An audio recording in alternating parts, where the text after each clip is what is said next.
Bueno, pueden tomar asiento.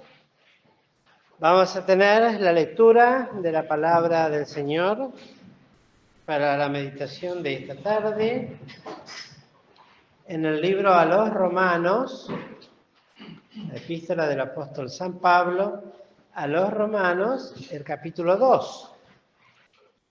Dice el capítulo 2, el verso 1. Vamos a leer desde el 1 hasta el 6, nada más.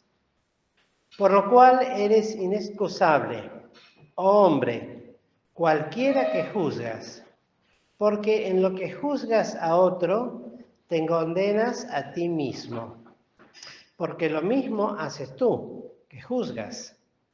Mas sabemos que el juicio de Dios es según verdad contra los que hacen tales cosas. ¿Y piensas esto, oh hombre, que juzgas a los que hacen tales cosas y hace las mismas, que tú escaparás del juicio de Dios? ¿O menosprecias las riquezas de su benignidad y paciencia y longanimidad, ignorando que su benignidad te guía a arrepentimiento? Mas por tu dureza y por tu corazón no arrepentido, atesoras para ti mismo ira para el día de la ira y de la manifestación del justo juicio de Dios, el cual pagará a cada uno conforme a sus obras. Hasta aquí la lectura, la primera parte de la lectura de este pensamiento. Vamos entonces ahora a meditar en la palabra del Señor. En este capítulo segundo de la carta del apóstol Pablo, pues así está identificada y autenticada por el mismo apóstol. Y hace unos martes atrás hablábamos del primer capítulo, hablábamos del primer capítulo en el cual el apóstol, por revelación divina, hablaba sobre el poder del Evangelio y a su vez defendía y contendía eficazmente, como él luego lo dice en otras partes de las Escrituras, eficazmente contra todos aquellos que se levantaban contra el Evangelio de Dios y particularmente contra las gentes que ignorando a Dios, no teniendo a Dios en su conocimiento, y aunque le conocieron por las cosas que Dios se les reveló, no obstante, se desvanecieron en sus necios discursos y Dios los entregó a un corazón entenebrecido y diciendo ser sabios, se hicieron fatuos. Y luego viene una descripción muy gráfica que habla perfectamente de cómo es el corazón, la conducta, el proceder del hombre, físicamente, moralmente y espiritualmente, que abarca a todos los hombres de todos los tiempos, porque ya este problema existió, ni bien fue creada desde el primer hombre en adelante, cuando el hombre empezó a multiplicarse. Bien nos dice la palabra de Dios que el pensamiento del corazón del hombre era de continuo solamente el mal. Y hace una descripción, vuelvo a repetir, que recordaba lo que habíamos estudiado en el campamento, lo que dice con respecto a cómo hablaba con denuedo y con total libertad y no se avergonzaba del Evangelio de Jesucristo y no hablaba para agradar a los hombres. Pues así lo dice en el capítulo 2 de Primera Tesalonicenses, que vimos en el campamento, que no era ni por engaño, ni por error, ni por ganancia, sino por verdad. Y de la forma que hablaba, lo único que él buscaba era agradar a Dios y hablar verdad, con todo amor, pero decir la verdad. Y en este caso se refiere a los hombres, a la humanidad en términos generales, tanto hombres como mujeres, ¿verdad? Porque acá menciona a las dos personas, a los hombres y a las mujeres, y a lo que habían llegado a ser a causa de su obstinación en permanecer en esa condición. Y la carta no tiene divisiones naturales desde el punto de vista humano que Pablo haya puesto capítulo 1, capítulo 2. Eso se hizo después, lo volvemos a aclarar por si alguno alguna vez no lo escuchó. Es una carta continua, como si uno escribiera una carta y va agregando puntos. Y en este caso el apóstol en el capítulo 2, leyéndolo y estudiándolo, no tratando de ser un estudio meduloso, pero sí básicamente se divide en tres grandes partes este capítulo. Sigue en la línea de pensamiento de toda la depravación de los gentiles y empieza de esta manera, diciendo, por lo cual eres inexcusable, oh hombre, cualquiera que juzgas. Qué notable, porque cuando uno lee los versículos anteriores, cualquiera diría, sí, pero yo no soy, al contrario, esto es para juicio y el hombre se pone en juez. Viene a nuestra memoria también lo que hemos hablado alguna vez y muchas veces cuando el Señor Jesucristo enseña diciendo no juzguéis, pero en este sentido hipócrita, porque la manera en que el apóstol Pablo trata en esta parte tanto a gentiles como a judíos, porque es la carta a la iglesia en los romanos, en Roma, pero habla de esta manera, para que no haya en ellos engaño, de alguna manera, de alguno pensar que está por encima de aquellos que hacen estas cosas. Siempre viene a mi memoria, y lo hemos repetido muchas veces, algunos aprendieron la frase, otros tal vez no la utilizan para no ser tildados de copiones, pero yo a veces no tengo problema en usarlo y de identificar inclusive quién lo decía. Siempre decía nuestro hermano Carlos Andenora, cuando hablaba de estas cosas. Somos todos bollos de una misma masa. Y no podemos decir que nosotros, como seres humanos, no haríamos las cosas que aquí están relatadas tan claramente. Hay en nosotros potencialmente esta capacidad para hacer estas cosas y muchas más que ciertamente tal vez nos puede parecer que no la tenemos porque están escondidas, pero solamente necesitan la oportunidad para salir a flote y demostrarse. Por lo cual habla de la inexcusabilidad del hombre. No hay forma de que el hombre pueda excusarse cuando juzga incorrectamente estas cosas, cuando piensa que está por encima de ellas. Más aún, si uno tiene a Cristo en el corazón, debe siempre tratar estas cosas con mucha humildad.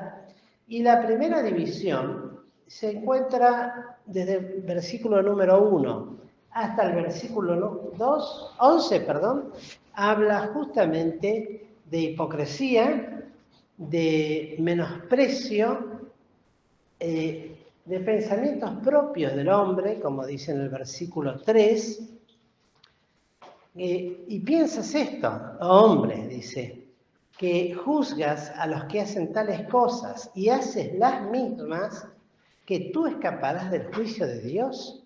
Qué notable esto, ¿no? ¿Cuánta puede ser la ceguera en los hombres y aún también dentro de la iglesia? Que pensamos que juzgamos cosas que nosotros tenemos que primeramente aprender a saber que acá lo dice el apóstol, y tú haces las mismas. Habla de una impenitencia, y la impenitencia significa la obstinación en el pecado, y ser persistente, tenaz en algo, eso es impenitente, que sigue, que permanece, que continúa. De ahí la cena del Señor, que tiene el propósito justamente de frenarnos desde el punto de vista espiritual en esa carrera y nos llama a reflexionar y a examinarnos a nosotros mismos. Dejar de juzgar desde ese punto. Por eso siempre, por lo menos yo lo he aprendido así, y así lo enseñamos, que la cena del Señor es algo individual, particular. Es el momento del Señor y yo, del Señor y tú. No es el momento del Señor, ustedes y yo con el Señor. O como que yo desde acá puedo juzgar a todos los demás y estoy por encima de los demás, porque yo necesito el mismo tratamiento que cada uno de los que están sentados y que han de participar de la cena. Entonces, no pensemos que uno va a escapar porque no hace tal cosa o porque no es de tal manera o de tal otra, sino todo lo contrario.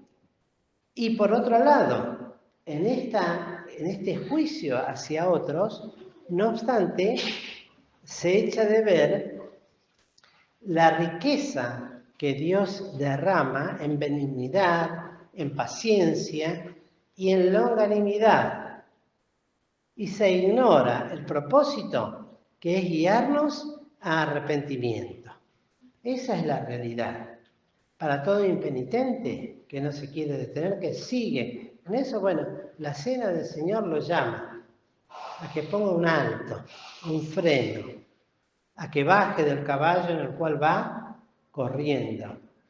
A veces pueden ser pecados muy groseros, a veces no lo son, a veces son cosas lícitas, pero son cosas lícitas que, ¿qué cosa? Pero que no convienen, que no edifican, que no hacen bien. A veces puedo estar haciendo algo que yo pienso que esto es algo que no es ningún pecado, pero la pregunta sería si edifica tal cosa a los demás creyentes o puede llegar a ser de escándalo. Una de ellas, por ejemplo, es la comida o la bebida. Ciertamente, hay creyentes que no toman alcohol, y es correcto, y hay que entenderlo que no toma en el Señor. Y hay otros que toman un poco de alcohol en las comidas, bueno, lo toman en el Señor, pero ¿quién es más espiritual? ¿El que toma o el que no toma? El apóstol Pablo enseña que si tu comida o tu bebida es causa de escándalo al hermano, no comas ni bebas, para que no se pierda el hermano por el cual Cristo murió. Si tu forma de actuar, si tu forma de moverte, si tu forma de vestir es de escándalo, bueno, hay que reverlo. Eso nos tiene que iluminar Dios, el Espíritu Santo, la manera en que cada uno procede en este tiempo en su manera de ser. Desde la primera parte hasta el versículo 11, y esto incluye tanto a judíos como a gentiles, ya no hay diferencia. En la iglesia de Cristo ya no hay ni judío ni gentil, son uno en Cristo. Y ya no hay varón ni hembra, en el sentido de que puede haber algo para las, aunque hay específicamente enseñanzas para las mujeres y enseñanza para los hombres, por supuesto, pero no es algo que es algo tajante, que esto sí se puede aplicar solamente a los varones.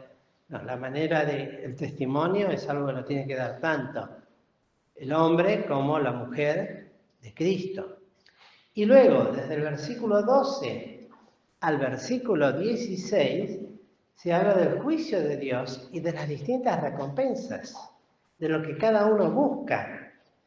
Y fíjense, dice, a los que perseverando en el 7, porque en el 6 dice, el cual pagará cada uno conforme a sus obras. Esto es una realidad. Nadie se va a escapar, por eso dice, ¿acaso piensas que tú escaparás o que no atesoras estas cosas? Bueno, en el 6 dice, el cual pagará cada uno conforme a sus obras. Y esto lo repite en la Biblia, tanto en el Antiguo Testamento como en el Nuevo Testamento, ¿verdad? Y luego, hasta el versículo, desde el versículo 12 hasta el versículo 16, es el juicio de Dios frente a tanta bendición. ¿Cuál es la actitud que toma cada ser humano?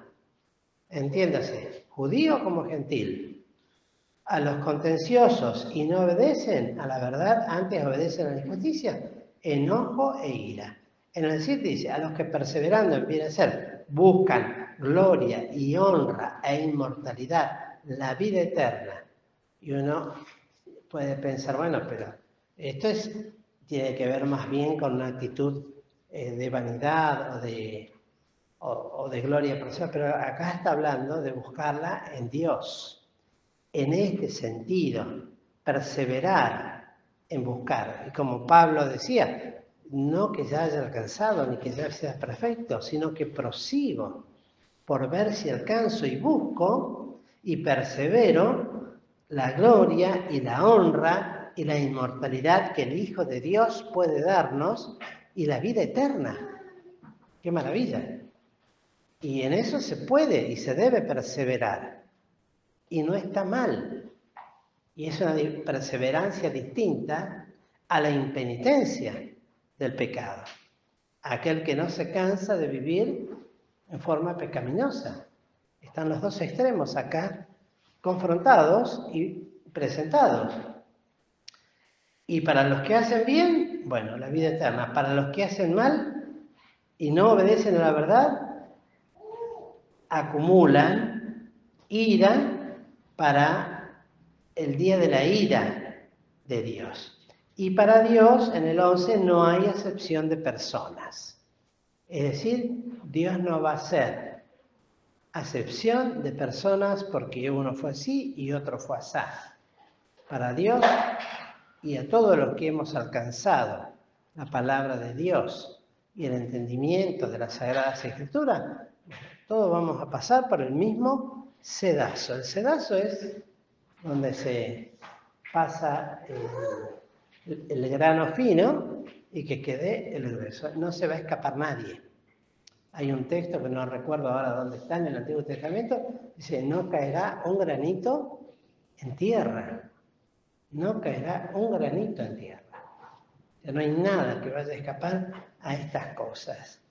Y luego, en los últimos versículos, desde el 12 en adelante, nos habla del trato y de la importancia. Hoy decía nuestro hermano Alfredo a la mañana, hablando de la obra de Cristo, que solamente Dios Trino, tanto el Padre como el Hijo y el Espíritu Santo, son los únicos que pueden cabal y absolutamente entender en su totalidad, alcance, la obra bendita de salvación.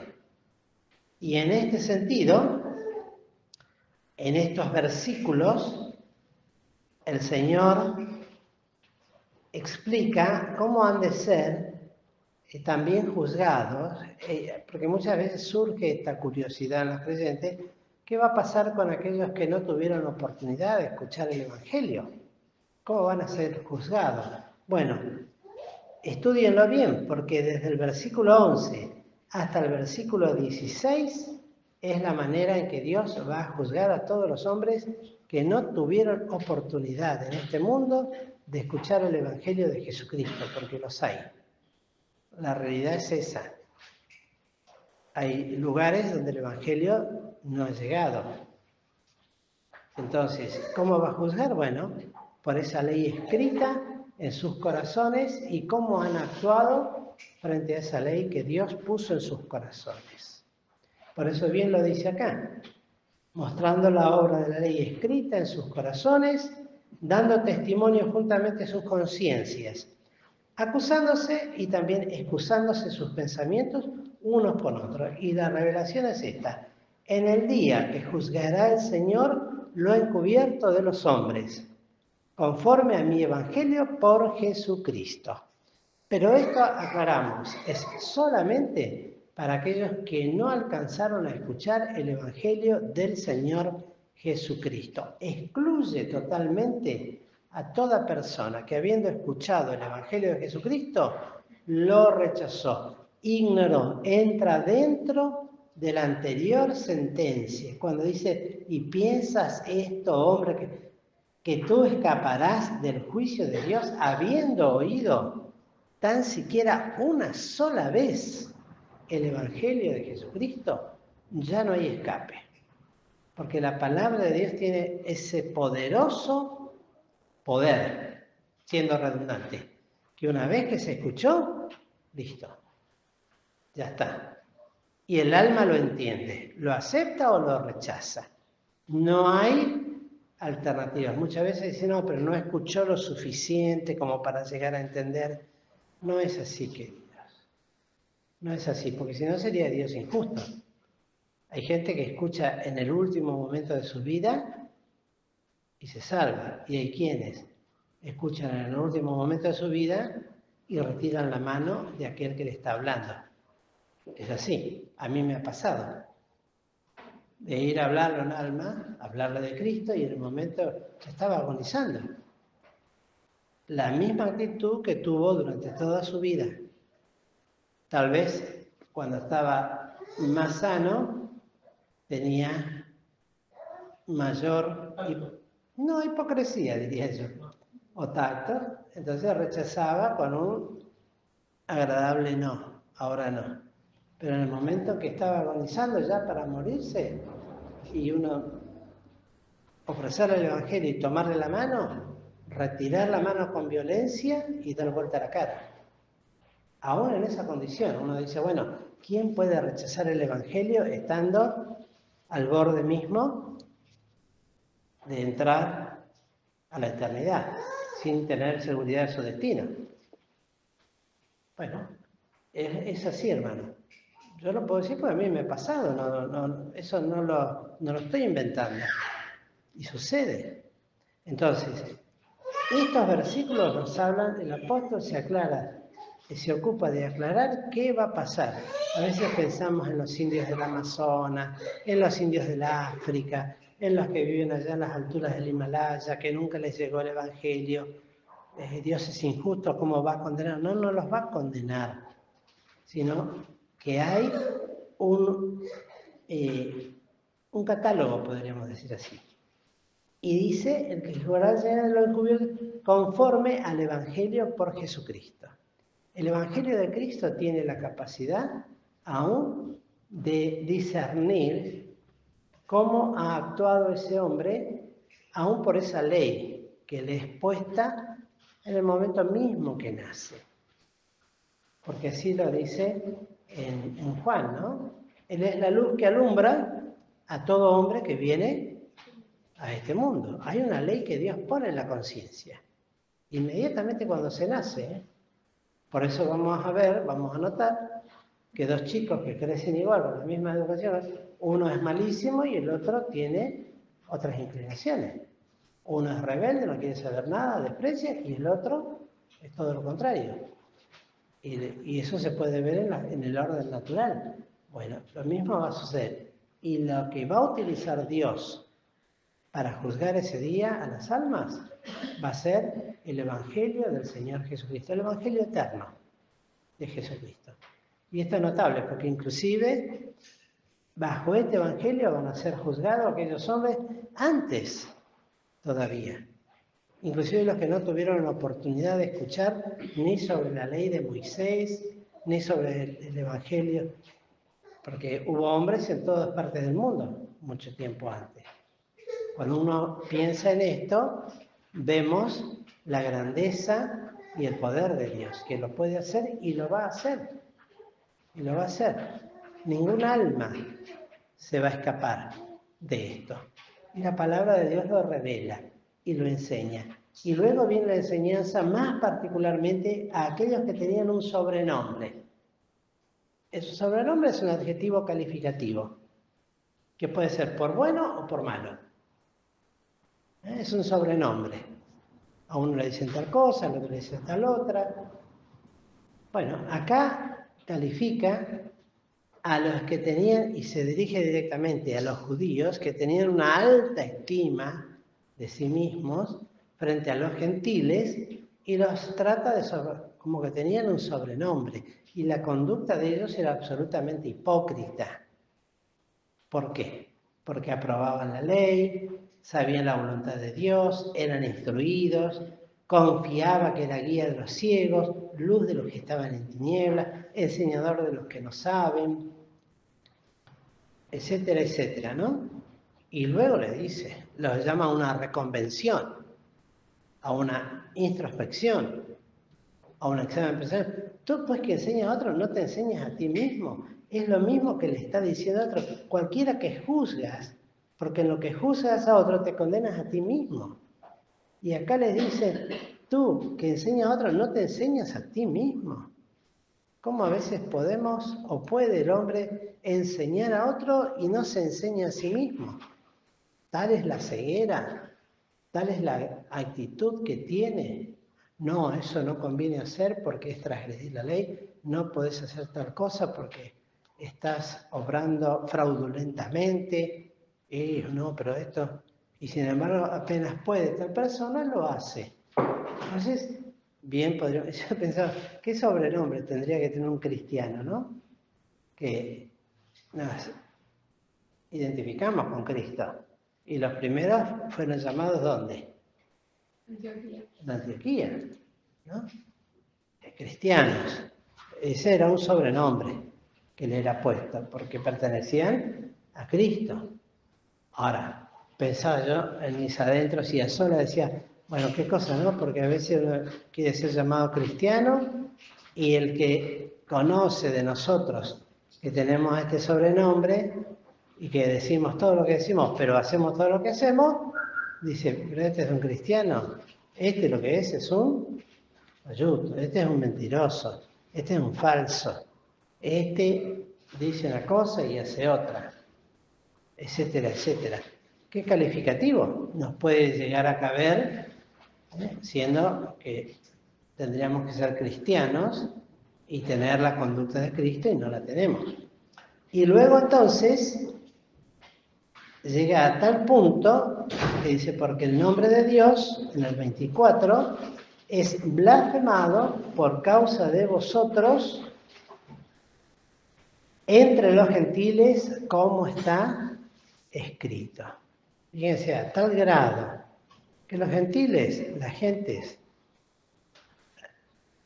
llegan a tener un concepto tan, pero tan distinto del que nosotros pensamos tener de nosotros mismos, que el nombre de Dios es blasfemado. Entonces, no vale la pena ni escuchar tal cosa. Y se revela en esta expresión del apóstol Pablo y en esta última parte la necesidad de la cruz por dentro, porque habla de una circuncisión no hecha de manos, no en la carne, porque es judío el que lo es en lo interior, y la circuncisión es la del corazón, dice el versículo 29, en espíritu, no en letra, la alabanza del cual no es de los hombres, sino de Dios. Eso es lo que agrada a Dios. Cuando ve que un cristiano vive realmente conforme o procura, como estamos siempre enseñando, vivir conforme a lo que establece la palabra de Dios. No quiere decir que sea sin pecado, o que sea perfecto. Pablo mismo lo vuelvo a repetir, lo decía, no que ya sea perfecto, ni que ya lo haya alcanzado, sino que procuro. Eso es lo importante, procurar. Decir, bueno, y me he equivocado una vez y la palabra de Dios, 7 veces cae el justo.